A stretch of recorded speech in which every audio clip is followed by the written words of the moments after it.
Hello everyone, welcome to my channel. मेरे channel में आपका बहुत स्वागत है। आज मैं बनाने वाली हूँ इस कार्डबोर्ड रोल से एक बहुत ही ब्यूटीफुल मिरर वास जो इस वक्त बहुत वायरल हुआ है। और मैं इसको सिर्फ आधे रोल से बना रही हूँ और बाकी बचे आधे रोल का मैं क्या करने वाली हूँ कि आपको आने वाली किसी वीडियो में पता चल जाएगा। तो for that do subscribe to my channel. तो जब तक हमारा ये वास बन रहा है तब तक मैं आपको अपनी लाइफ का एक दिलचस्प एक्सपीरियंस बताना चाहूँगी। वैसे ये तो सबके ही साथ होता है, मेरे ही साथ क्या, हम हर बच्चे में ये था। और जो मेरी जनरेशन के होंगे वो इस बात को ज़रूर समझेंगे, इस दुख को समझेंगे कि हमारी जनरेशन में हमारे पैशन से कितना कॉम्प्रोमाइज़ करवाया जाता था। क्योंकि तब पेरेंट्स को यही लगता था कि एजुकेशन ही सब कुछ होता है। उस वक्त एक जुमला भी था, आज के पेरेंट्स को मैंने ये बोलते हुए कभी नहीं सुना। आज के पेरेंट्स बहुत खुशी से पार्टिसिपेट करवाते हैं अपने बच्चों को, क्रिकेट में, डांस में, हर चीज़ में, को करिकुलर में। पहले था कि पढ़ोगे लिखोगे तो बनोगे नवाब, खेलोगे कूदोगे तो होगे खराब। अब जिस दौर का ये जुमला हो, उस दौर के बच्चों को पढ़ने लिखने के अलावा किस चीज़ के लिए पेरेंट्स अप्रिशिएट करेंगे। पढ़ाई में भी अप्रिसिएशन नहीं मिलता था इतना। और मैं क्राफ्ट में बहुत अच्छी थी, आर्ट एंड क्राफ्ट में मैं बहुत बनाती थी।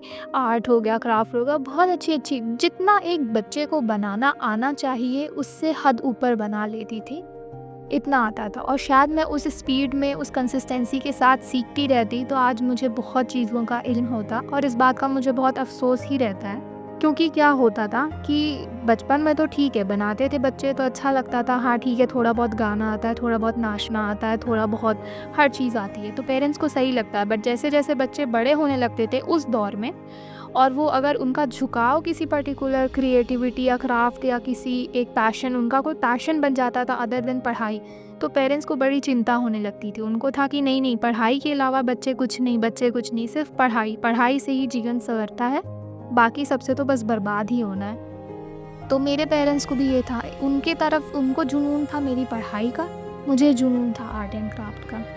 अब इन दोनों की जंग में कौन ही जीतता, मैं हार गई। क्योंकि 10th में हमारा आखिरी था as a subject art and craft का। 7 साल हो गए, 7 साल बाद मैंने अभी कुछ बनाया नहीं है। आर्ट आज तक नहीं बनाई, क्राफ्ट मैंने अब बनाना चालू किया है। थक हार के इतना ह्यूमिलिएशन मुझे सुनने को मिला, और एक तरफ से नहीं, हर तरफ से। आपके टीचर्स का भी यही ओपिनियन होता है। जहाँ उन्हें पेरेंट्स को समझाना चाहिए कि नहीं, बच्चे की क्रिएटिविटी मत मरने दो, वहाँ वो पेरेंट्स को इतने अच्छे से कन्विंस कर देते हैं कि क्रिएटिव होना मतलब बर्बादी का रास्ता। मैं भी क्या ही सोचती, मेरे में कौन सा इतना दिमाग था। बट अब जब मैं बड़ी हो गई हूँ और अब मुझे समझ में आता है कि किस तरीके से क्रिएटिव होने को इंडिया में लैक ऑफ इंटेलिजेंस या बेवकूफ़ या बर्बाद लाइफ जाएगी उसका एक टैग दे दिया जाता है। पर अब अगर मैं आपसे पूछूं या किसी भी समझदार इंसान से ये पूछा जाए कि एक तरफ एक बच्चा है जो एक कबाड़ को देखता, कबाड़ क्या, एक कार्डबोर्ड या कुछ देखता है और वो सोचता है अरे यार इसको फेंको, इसका क्या ही बन सकता है। एक तरफ एक बच्चा है, उसका कुछ बहुत क्रिएटिव बना देता है।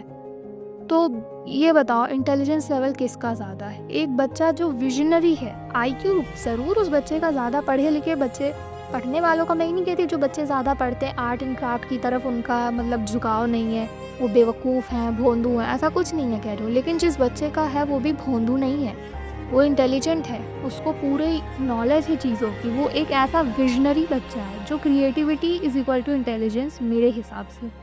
बिकॉज़ एक विज़न है उस बच्चे में। विज़न होना इंटेलिजेंस का सबूत होता है कि आप में एक विज़न है, आप एक दूरदर्शी इंसान हो।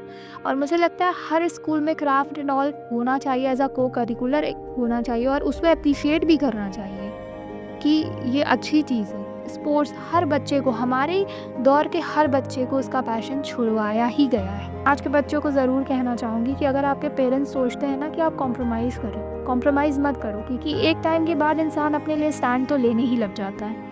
इसलिए सही टाइम से स्टैंड लो और अपने पैशन से कभी कॉम्प्रोमाइज़ नहीं करो।